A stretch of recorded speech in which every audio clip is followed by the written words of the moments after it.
Okay, friend, you know I get on a soapbox about not having to rely on social media for your business. You also know I'm not really on social media at all anymore, not even for personal things. But what if you want to be, but you just don't want it to suck away all your time in the day? Honestly, my mission for you is to grow your business in a way that works for you. And that means if that you love social media and you want to be on it, then you should. Or if you're feeling called and led by the Lord to be on social media, then you should. But let's do it simply with less stress, without relying on it as the only marketing tool. And that's what we're going to dive into today with my friend and mastermind buddy, Samantha. She's going to walk us through how to optimize your social media accounts to be offline. We'll work through her 9 post method and we'll touch on how to automate and outsource your interactions. Samantha Harris is a sales strategist who partners with online businesses, helping them connect with customers and boost sales using one-to-one sales techniques. With her practical approach, she guides businesses through the online maze, making sure they not only build relationships, but also see lasting success in the digital world. She and I are in a mastermind group together, and it's been so fun getting to grow our businesses forward. If you're interested in learning what the low maintenance entrepreneur's social media strategy looks like, then you're in the right place. You're going to just love Samantha. So let's dive in. Hey, friend, welcome to Pursuing Goals God's Way. Have you thought about finally starting that business now that your kids are older? Do you ever stay awake wondering how to mesh your passions into purposeful work? Do you have big, ambitious goals but feel overwhelmed or even unqualified to pursue them? Hey, I'm Gabe. Not too long ago, I longed for the confidence to start an online business. I just wanted to make a difference outside my home bubble using my gifts. But I kept telling myself that I wasn't good enough, I didn't know enough, and I didn't have enough time. Until I realized something huge. My kids need me to be their example, and they need to see me win. And yours do too. In this podcast, you will learn how to clarify your goals, plan with purpose, and ditch your distractions. If you're ready to make an impact and an income, all for the glory of God, then you're in the right place. As an avid runner, I believe life is one massive marathon. It's up to you to run your own race and to finish it well. So lace up those running shoes, pop in your earbuds, and let's do this thing. Hey, Sam, so excited to have you hanging out with me on the show. I'm so excited to dive into this topic as well. So thank you for being here. Yeah, thank you so much for having me, Gabe. I'm really excited. Yeah, absolutely. As we dive in, I'd love to hear a little bit about your entrepreneurial journey because I know it has changed a little bit and shifted over the years. So can you tell us a little bit about where you started and where you are now? Yeah, so I started about 5 years ago, maybe a little bit over 5 years ago now. But I started out and my beginnings were kind of more so outside of like this online space we're in. I was doing a little bit of network marketing stuff, but that kind of gave me the skill set to start my own business, which ended up being a lot of social media management, lead generation services, and just in general, being a virtual assistant at the start. So it took me a little bit to find my footing. I think a lot of people will just kind of look at the business I've created and think like, oh, she just kind of took off and didn't have any roadblocks or anything like that. But I think it took me a little bit to figure out what I really wanted to do. I think what really helped me take things off was I started out offering these really small engagement packages for Instagram, which I was charging $300 a month, working 10 hours for these clients. And I was just doing liking, commenting, and interacting as them on their page because a lot of these people running businesses didn't really have the time to be interacting on their social media, or it was just something that kind of like took up a lot of their bandwidth. So I feel like it's kind of funny, the topic of the summit. And that's kind of how I started out with just being someone's go-to person for, hey, I don't have time to be on Instagram today. Can you go be me on Instagram so my account stays healthy and people, see me interacting on my account out there. So I feel like that's what really kind of helped me take off in the online space and be able to leave my corporate job and do this full time. I love it. Very cool. And I know that you have been in the social media world. You like the social media world. You use it still. My listeners know that I'm currently somewhat off of it, though we have talked about your approach to it for those who want to be offline. And that's what we're going to be talking about today. But can you tell us a little bit about what your relationship with is with social media? How do you use it in your business right now? So it's been a little bit all over the place in the last couple of years. I feel like I've actually pulled back from using it as like my primary source of getting business or getting work, but that doesn't mean that I don't love it. I think it's just shifted because of the different things I'm doing. I was using it a lot more when I was selling courses, programs, and my membership. I had a lot of different offers that I was selling over the course of like 2020 to even like 2023. So I was using social media to promote those a lot. I've leaned into my services a lot over the last couple of years. So that's required me to do a little bit more networking, utilize my referrals, and just kind of utilize my network in general. So I haven't had to be as front facing with my business, but I do think that the success I had when I was using my social media a lot has given me that authority and that backbone to be able to lean on my referrals as much as I have over the last couple of years. Okay, yeah, that makes a lot of sense. I love that you have kind of learned how to not have to rely on it, but you still have it because you enjoy it. And I think that's a really great point to make in that we have it. It's a tool that you can use to grow your business, but it's not the only tool, right? You can use other things like you talked about referral, especially with the service based businesses. Referrals are huge. Like you can have that presence and finding your audience on social media. But referral bases are really big for service based businesses. Somebody uses your service, they like it, they're going to tell others about it, or we can ask for those referrals.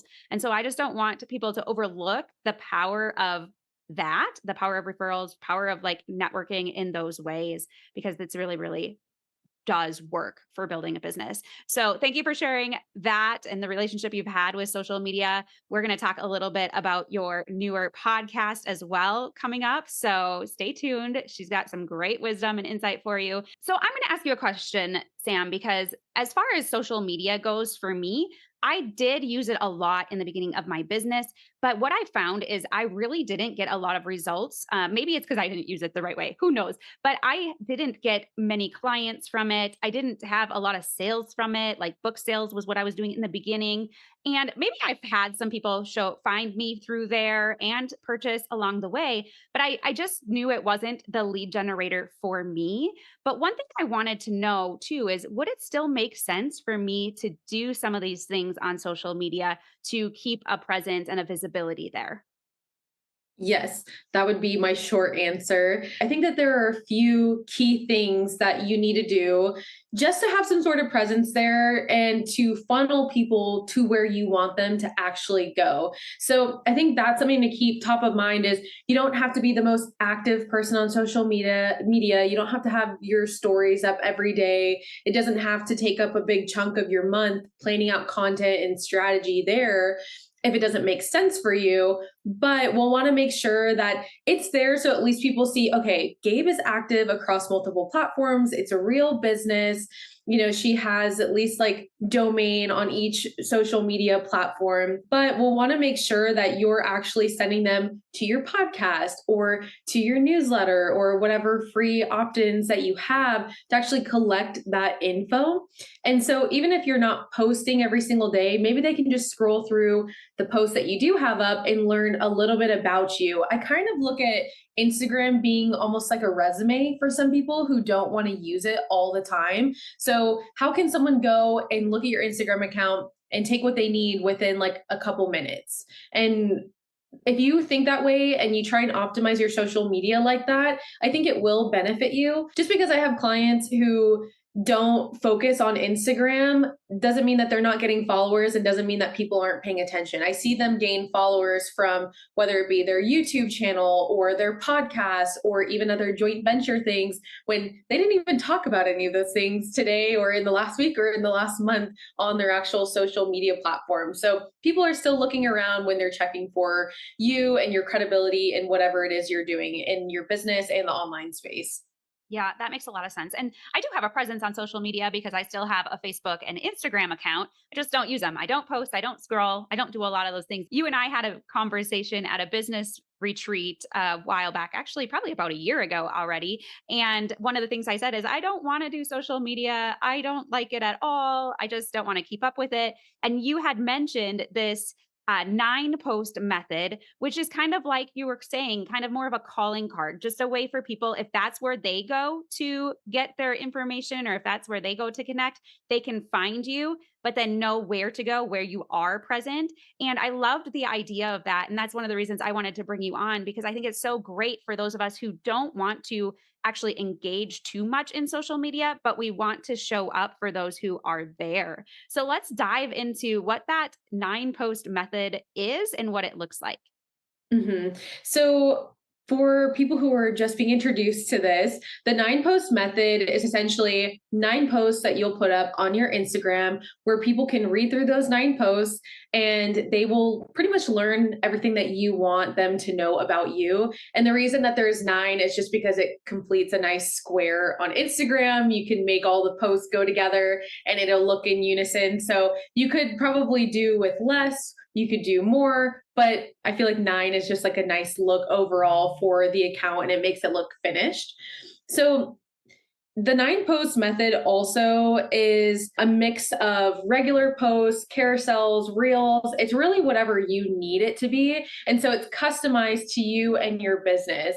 And I have like a quick breakdown of what those 9 posts actually are. This is a very high level description of it, but you'll have 9 posts. So, first post is your story. So, this will be basically what you want people to know about you, your brand, your business. It's a connection piece. It's for people to be able to tie in what you're doing and why they should care about it. It's an opportunity for you to share your passions, things like that.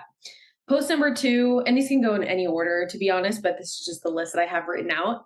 Number two is how to work with you. So this could be a carousel post or something just explaining the different options to work with you. One really great thing to throw in there is whatever free resource you offer or free training, download, whatever it may be. So if you have any services, any coaching programs, courses, anything like that, you'll want to just basically list out every way that people can work with you in that. So that's kind of like their cheat sheet and their guide.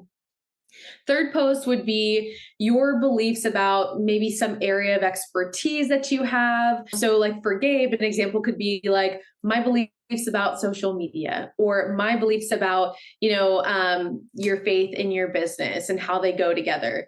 Those would be two examples that Gabe could kind of talk about to really express her thought leadership, her authority in her space. And it's just an opportunity for people to be able to kind of understand, like, why are you good at what you do and why should I care about anything you have to say? Then posts, 4 through 6, basically just pitching your offer. So 3 of the 9 posts will actually be promoting what you do. So that could be 3 individual posts about 3 different things that you offer. Maybe one's your course, one's your coaching, one's your free training that you offer. And you can go into depth and really just do your elevator pitch there, explain all the benefits, call out the person that it's for. So those are pretty straightforward.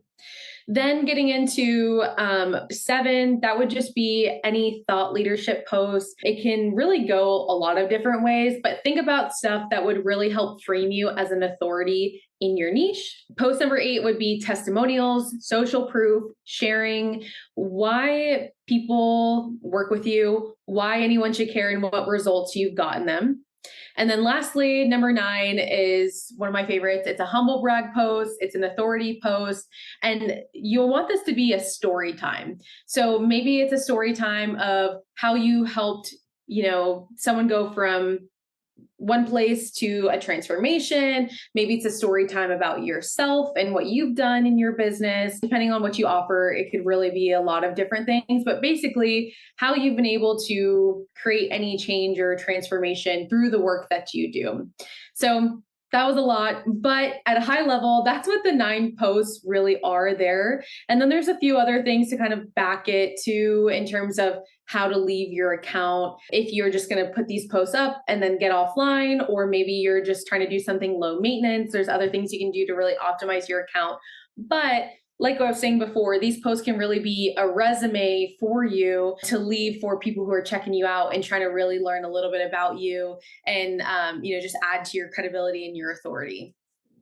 I love it. I like how you broke them all down to be very clear for us to understand. We can just hopefully you're taking notes and writing down what each of these posts is, because it is very cool to have the 9 have some things that they can consume, know how to work with you, know your story a little bit, know your authority. And so, one of my questions too is you had mentioned you could just leave it as is and just have those 9 posts and not post again. But if we wanted kind of the lazy method or like the kind of offline method, but we're willing to keep posting, could we repost them or what would that method be like? Yeah, so you could absolutely repost them, maybe even use ChatGPT as your assistant and sit and, give ChatGPT the post and say, hey, can you rework this or rephrase this? And they can help you create just a new version of it. You could also do the 9 post method a few different times and switch it up. Maybe the next round you add in some more educational content.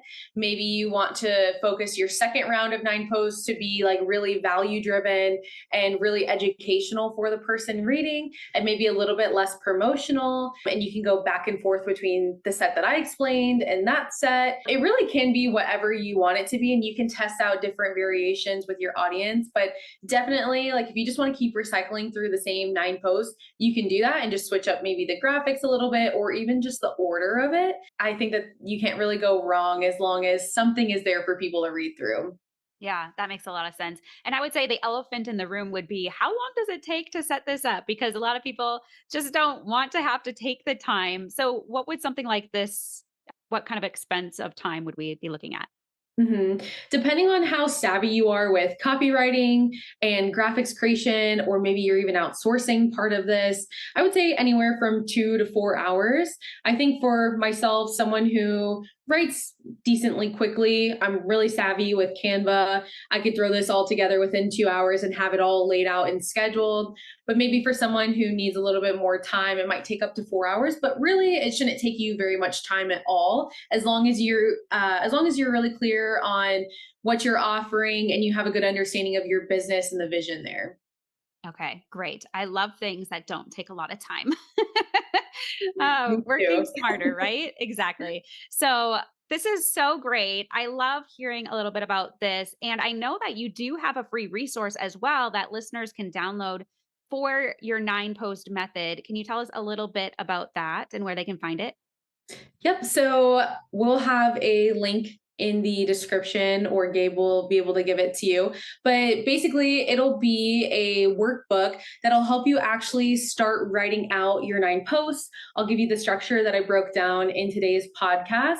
And I'll also give you a couple different variations if you want to switch things out, if maybe one post topic doesn't really make sense for you or your business. And I'll give you a few different options there. But it'll also give you a space just to start writing and get the ideas flowing. I'll have some prompts in there for you as well to ask questions and to help you really just get moving on all this, because I know it can be really easy to hear something like this and think, wow, that's so easy, but then actually taking the steps to do it can be a little bit harder. So hopefully this workbook can actually get you excited and just get those wheels turning in your brain, and then you'll just be able to pop out your 9 posts and feel relieved knowing that you have something out there. Awesome. I will definitely leave a link in the show notes for you all. As we kind of wrap up, I'd love to hear if you have any other tips or tricks for those of us who just want to limit our social media usage or not rely on it too much for business, but maybe still have a presence there. So, kind of goes back to what I was saying before about where do you really want to direct people to at the end of the day. So, if you don't want to be on social media, how do we get them on your email list, or how do we get them to subscribe to your podcast? And so, it's just making sure that those calls to actions are really direct there. A couple other ideas I have are making sure that you have autoresponders set up on your messages. If you have people messaging you there or asking you questions, that those auto responses can do the work for you and can help you really just stay off and say, hey, I am not on Instagram right now. Best way to connect with me is, send them your email or send them the opt in for some resource you have or a podcast episode, wherever you really want them to go. But that's the thing to really just keep top of mind is how can I really optimize where I'm sending these people, or at least just guiding them to know where they should really go to find you and wherever you're most active. Automation. I love it. I never even thought about setting up the messaging because I'm off. But if I had something just giving them a direction of where I want them to go, where they can connect with me, Mhm. what a brilliant idea. So I just love that tip. Now, you have a podcast out called The Social Media Leader. And I'm sure that you talk a little bit about using social media and optimizing it. I've loved and enjoyed listening to the episodes you already have out there. So tell us a little bit about the podcast, what listeners could get from it if they come hang out with you. And it is probably on all of the major platforms. Yeah. Yes, it is on all major platforms. The podcast came from a place of feeling kind of weird with social media, which I think probably resonates with anyone listening to this, where I hadn't been on social media as much in a while just because I was using my referrals and doing a lot more service based work for my business. And I was thinking, I feel like I have a lot I want to say, but it's all too much for Instagram. But I also really want to connect with the people that really want to connect with me. And I wanted it in a little bit more long form since short form is so popular right now. I knew that people probably wouldn't stick around to hear much of what I had to say on Instagram unless it was in really bite sized pieces. And just for backstory, Instagram's where I really built my business. So that's why I keep referring to it. But the podcast really is for anybody who would like to hear more from me about general business strategy, sales strategy, entrepreneur experiences, and stories. I talk a little bit about myself and how I got started there in more depth. I talk about what I've learned in terms of sales. If you're familiar with me, I've gotten a lot more into high ticket closing and just sales strategy in the last few years. Whereas the beginning of my business, I focused a lot on just lead generation. So I've been able to refine my skill set there, go a little bit deeper, and help people understand how to take those sales all the way to the finish line. So that's what I really want to be able to share more of on my podcast because I do quite a bit of coaching and a few different programs. And I want to be able to share even more of that just with everyone else. I love that. And Sam is my go to when I have a sales marketing question, or she really is an amazing closer when it comes to sales, like get on the phone and close the high ticket programs. And so I've really enjoyed working with her. I guess I didn't even say her and I work together on a daily basis in entrepreneur membership. And so it's been really fun to be able to connect in that way too, and to see both of our businesses growing at the same time. One thing I'd love to end with, Sam, is just to hear where you're going with your business and what's coming up next. hmm I feel like my business is growing in a similar place that it always has been, where I want to have really solid clients that I work for, that I do service based work for, because I'm really passionate about that. I love being really close to the action and being able to help someone grow their business. And being part of a team is really nice, especially when you work remote. It's really nice working with Gabe on the team that we work on. And so I just really value that community aspect of it and feeling like I'm doing something with a group instead of just always solo work. Aside from that, some other things that I'm going to be focusing on in 2024 are developing my passive income streams. I have had passive income streams in the past, but for one reason or another, I didn't love where they were going. I think that's a really common thing to happen in entrepreneurship where you're like, wait, I don't love the direction of this. Let me pull back and figure out what I really want to do. And so instead of just taking a lot of fast action, which is really great, I wanted to be super intentional about what I'm doing going forward. So, anyways, I'll be focusing on creating more educational products around sales and really helping you grow your business in the online space. I love it. I love that you're honing in on the things that you are so good at, that you are an expert in, that you have that credibility and that authority in. And I'm excited to see how it all comes out to play. So, Sam, this has been a fun conversation. I so appreciate it. I know my listeners got a lot out of it to learn how to kind of form that kind of lazy man social media, offline social media, that 9 post method that's going to be so key just to have that presence there, but not to have to be there if you don't want to. So thank you for being here with me today. Yeah, thank you so much. It was so fun chatting with you about this. Thank you so much for joining me today. I had a great time and I hope you did too. Before we go though, make sure you follow the podcast on your favorite listening platform if you haven't already. If you resonate with this episode, please consider leaving a review on iTunes or share it with a friend, as this helps grow the podcast. Also, if you're not a part of Simplicity and Motherhood, consider joining us. It's a free online community built to provide support and encouragement so you can create balance and live intentionally as you go after your biggest goals, God's way.